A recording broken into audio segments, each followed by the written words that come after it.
There are wounds that never bleed in public. Only the empath feels them at night in silence, when the body suddenly remembers a sadness that doesn't belong to this moment. Carl Jung once hinted that the child does not separate from the mother immediately. A part of the soul remains tied to her inner world like roots beneath frozen earth. And maybe this is why some empaths carry emotions that were never truly theirs. You call it anxiety, exhaustion, mood swings. But what if your nervous system has been speaking your mother's hidden language all along?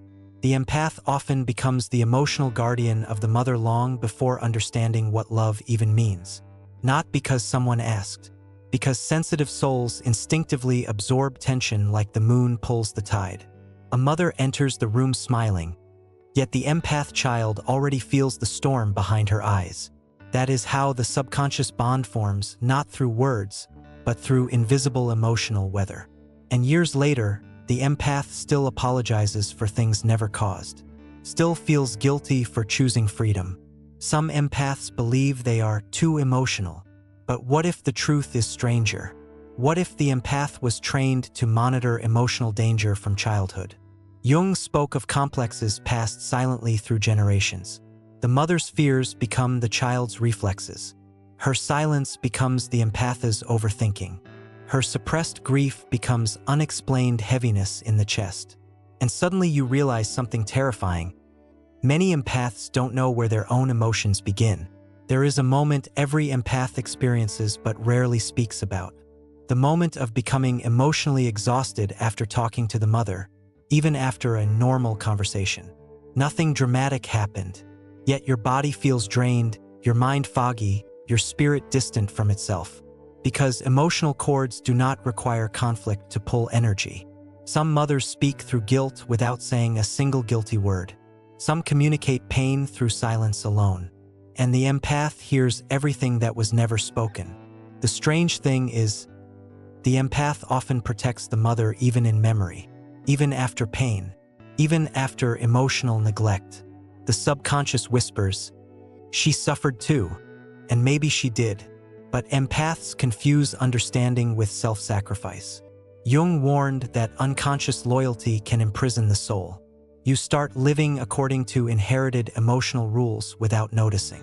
You become kind beyond reason, patient beyond health, available beyond exhaustion, until one day your own identity begins disappearing beneath everyone else's needs. Many empaths fear disappointing their mother more than losing themselves. Not because they are weak, because the nervous system learned that harmony equals safety. As children, empaths became emotional peacemakers, reading facial expressions, monitoring tone changes, preventing emotional explosions before they happened. This hyper-awareness later becomes intuition, but also anxiety. The empath enters adulthood carrying an invisible responsibility for everyone's emotional survival. And no one notices the weight except the soul carrying it. There is also a deeper mystery science still struggles to explain. Why do some empaths physically feel their mother's emotions across distance? Why does sadness appear suddenly before a phone call arrives? Why do dreams carry warnings before tragedy happens? Psychology explains patterns. Neuroscience explains attachment. But some connections move through places language cannot fully reach. Jung called it the collective unconscious.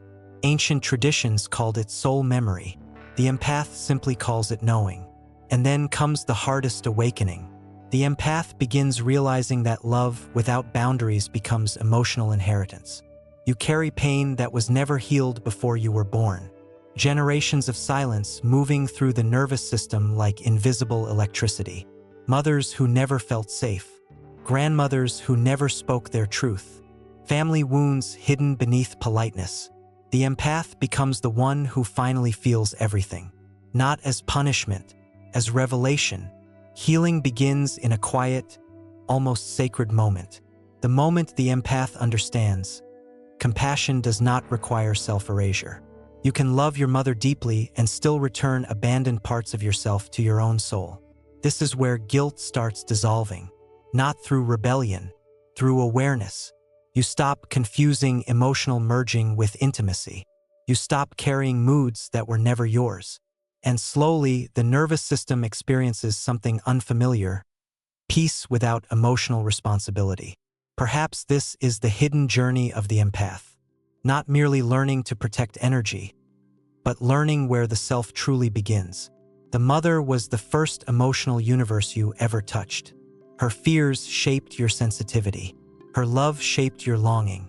Her pain shaped your intuition. But your soul was never meant to become a permanent container for inherited sorrow. The empath who finally sees this does not become colder, only clearer. And in that clarity, a new kind of love is born, one that no longer destroys the person feeling it. There are mothers who never needed to raise their voice. Their pain spoke quietly enough for the empath to hear it anyway. A sigh from another room, a tired glance at the kitchen table. The child absorbs it instantly, without permission, without defense. And over time, the empath stops asking, "How do I feel?" and starts asking only, "How is she feeling today?" This is how identity slowly dissolves inside emotional attunement. The empath often becomes addicted to emotional closeness that hurts. Not because suffering feels good, but because chaos feels familiar. The nervous system learned love through emotional unpredictability. Warmth followed by distance, affection mixed with guilt, tenderness shadowed by emotional absence. Jung believed the unconscious repeats unresolved patterns until awareness interrupts them. And maybe this is why empaths keep attracting relationships that feel strangely maternal, people they must emotionally rescue to feel connected. Some empaths carry a sadness that began before language, a grief inherited through touch, tone, silence. Science can measure stress hormones passed from mother to child, but it cannot fully explain why certain emotional memories feel ancient inside the body, why some empaths cry over things they cannot name, why loneliness appears even in loving relationships. Deep down, the soul remembers emotional climates the mind has forgotten. There is also anger hidden beneath the empath's kindness. Not cruel anger, sacred anger, the kind born from years of emotional self-abandonment. Yet many empaths fear this feeling because they associate anger with emotional danger. So they suppress it, smile through exhaustion, stay gentle while silently drowning. But unexpressed anger does not disappear. It transforms into anxiety, fatigue, numbness. The body keeps the score of every emotion the soul was too afraid to speak aloud. And strangely, the mother may never fully realize this happened. Many mothers loved the best they could with the wounds they carried. That is what makes the empath's healing so complicated. There is no villain to blame, only generations surviving emotionally incomplete lives. The empath sees this too clearly, which is why forgiveness comes easier than separation. But understanding someone's pain does not mean your soul must continue carrying it forever. The deepest emotional trigger for many empaths is disappointing the mother by becoming fully themselves. You feel it when setting boundaries, when saying no, when choosing distance to protect your peace. Something ancient awakens inside the nervous system, as if survival itself is being threatened. Because long ago, emotional harmony meant safety, and now individuality feels strangely dangerous. The empath does not fear conflict as much as emotional disconnection. But there comes a quiet turning point. The empath begins noticing how exhausted they feel after constantly absorbing everyone else's emotions. The body starts resisting old patterns, sudden fatigue, emotional numbness, the desire to disappear from noise. This is not weakness. It is the soul asking for separation after years of unconscious emotional merging. Healing often begins when the empath finally becomes too tired to betray themselves anymore. Jung once wrote that what remains unconscious controls us from the shadows. And the empath slowly realizes how many choices were driven by invisible emotional programming. The need to fix people, the fear of being misunderstood, the guilt after choosing personal happiness. None of these appeared randomly. They were planted quietly through years of emotional sensitivity adapting to survival. Awareness becomes painful at first, but also liberating. Because what is seen no longer controls the soul the same way. There is a mystical loneliness many empaths feel around their mothers. Not physical loneliness, soul loneliness. the feeling of being deeply emotionally connected while never fully seen as a separate person. The mother senses your emotions. You sense hers. Yet true individuality struggles to breathe inside such closeness. And eventually the empath understands, emotional fusion is not the same as intimacy. Real love allows distance without punishment. Perhaps the final lesson is this. The empath was never born to become an emotional container for the family's unfinished pain. Sensitivity was not given to destroy your peace. It was given so hidden wounds could finally become visible. The connection with the mother may always remain mysterious, almost supernatural at times. But healing begins when the empath stops asking, "How do I carry everyone?" and starts whispering something the soul waited years to hear. "What if I finally carry myself?" Sometimes the empath remembers childhood not through events, but through feelings. A heaviness in the house before anyone spoke. The strange pressure of needing to stay emotionally good. You learned early that moods could change the temperature of an entire room. And because you were sensitive, you became the silent regulator of emotional storms. Not loudly, quietly, invisibly, like a child holding back the ocean with bare hands. The mother may have called you mature for your age, but many empathic children are not truly mature. They are emotionally hypervigilant. There is a difference. One grows naturally, the other grows from necessity. You learned to read micro-expressions instead of reading your own needs. You learned peacekeeping instead of self-expression. And now, as an adult, you still feel responsible for emotions that were never yours to manage. There are moments when the empath suddenly feels overwhelming sadness for no visible reason. And later, a message arrives. Bad news, conflict, a silent emotional collapse from the mother. Science struggles with these moments because they move beyond ordinary logic. Yet empaths experience them constantly, as though the emotional cord stretches across distance and time itself. Something inside you senses shifts before the mind understands them. But this gift comes with a hidden cost. The empath often loses the ability to distinguish intuition from emotional absorption. You think you are sensing truth, but sometimes you are only carrying someone else's fear inside your nervous system. The mother's anxieties become internal voices. Her emotional wounds echo like subconscious instructions. And unless awareness interrupts the pattern, the empath spends years living inside inherited emotions mistaken for identity. There is also grief in realizing how much of your personality was built around emotional survival. The kindness, the patience, the endless understanding, beautiful qualities, but sometimes rooted in fear of rejection rather than freedom. Jung believed the shadow forms wherever truth is suppressed, and the empath's shadow often hides exhaustion, resentment, and the desperate need to finally stop carrying everyone. Some empaths fear becoming emotionally distant if they heal, as if boundaries will turn the heart cold. But true healing does not destroy sensitivity. It removes survival from love. You still care deeply, you simply stop drowning alongside every suffering soul. The connection with your mother becomes clearer when guilt no longer controls it.